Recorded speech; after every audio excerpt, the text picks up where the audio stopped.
Next video on the channel. Your music's crap and you play it that loud, why though? Man City versus Burnley. You never know if Burnley could be a cheeky 0-0 with their lovely low block, or it could be a pounding as it has been in recent years. No in between really. I'm going to be confident and say 4-0 to Man City. In terms of the lineup, Ake at left back could be a bit of an issue. No Edison on international duty.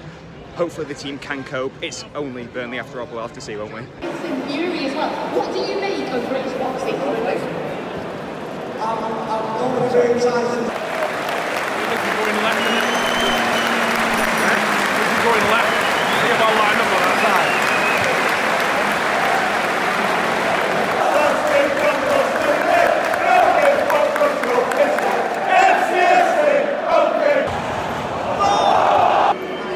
See, Edison would have been out for that, wouldn't he? Yeah.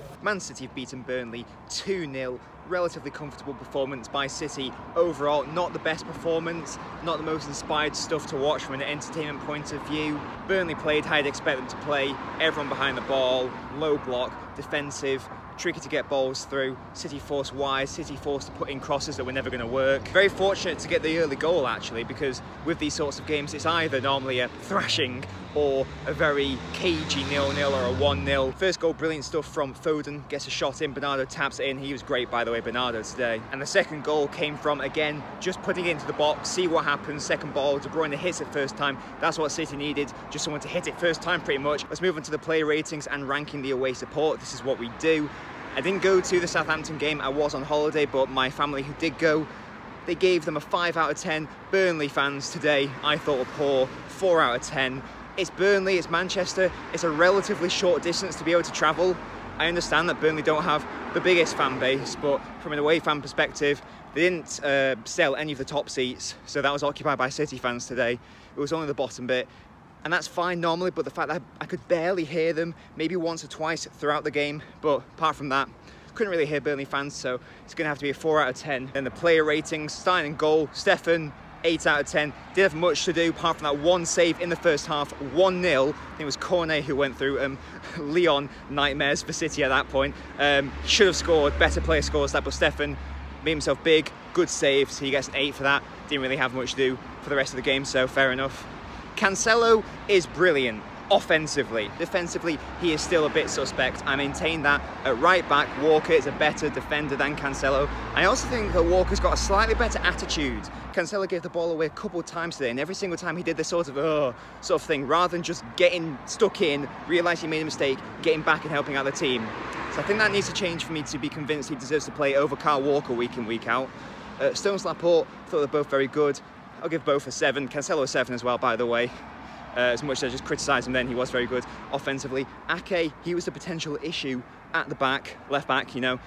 First of all, it's Ake. Second of all, it's a centre-back playing at left-back. And I thought he did all right going forwards, considering he is a centre-back, so I'll give him a 7 as well. Laporte, I thought was going to get sent off at one point. It ended up being a yellow card, but I'll have to have another look at that challenge, see if it actually was a red card. I know it looked very high from the live viewing. But yeah, hold back 4, a 7, goalkeeper an 8. Rodri, I think he deserves an 8 as well, played really well, and I'm going to give the other two midfielders an 8 as well. They both scored the goals. Bernardo Silva, he was excellent. He would have been a 9 had he put that chance away right at the end of the match into the back of the net, but he overthought it, unfortunately. De Bruyne scored a goal, played well throughout, he gets an 8 as well. The front three was Mahrez, Sterling, Foden. We'll start with Mahrez. He's been off it a little bit this season. I don't know what it is, but there are a couple of chances today he really should have put in the back of the net. He didn't. I'm going to give him a 6. Foden, thought he did well. Maybe could have had a goal at one point. I will give him a 7. And Sterling, I'm also going to give a 7. People need to watch football. Please watch the game. So many people in and around me shouting at Sterling for, you know, giving the ball away or whatever. This is what Sterling does. if you want to take risks, which will potentially lead to good goals, he's going to do stuff which will be riskier and which will be low percentage, and he will give the ball away. But right after he gave the ball away, this guy to like my to the left-hand side shouted, "Get Sterling off, get Sterling off." A few seconds later, he wins the ball back for his team and City score the second goal. So to that guy in particular, shut up. So I think Sterling deserves a 7 as well. United also lost today. They lost 4-2 at Leicester, which is quite funny. That's the end of their unbeaten record away as well, which I don't think was that impressive anyway, because a lot of it was draws, so who cares? So that's just made the day even better. City win, United lose. And yeah, that's the video. Oh, there was also a fight after the match. I don't know who instigated it, but it looked like the Burnley fans were being more aggressive to these couple of City lads. Again, maybe I've got that wrong, maybe the City lads started it, but got a bit tasty. Punches were thrown, some official looking people came and broke it up and whatnot. But yeah, not good luck for the Burnley fans and indeed those Man City fans involved in the fight. Make sure to leave a like on the video, subscribe to the channel. I apologise for recording this on the main road, by the way, but I just need to record it right now. Also, so sorry for this god-awful lighting out here. Next matchday vlog, I promise, will be higher quality. I'll try to figure out a way to make it all look better, because it's a bit of a mess, isn't it? Next video on the channel. Your music's crap and you play it that loud, why though? Next video on the channel, we should be looking at the Ram Deuter role, and then we should be looking at the exposing the empty head myth after that, so stay tuned.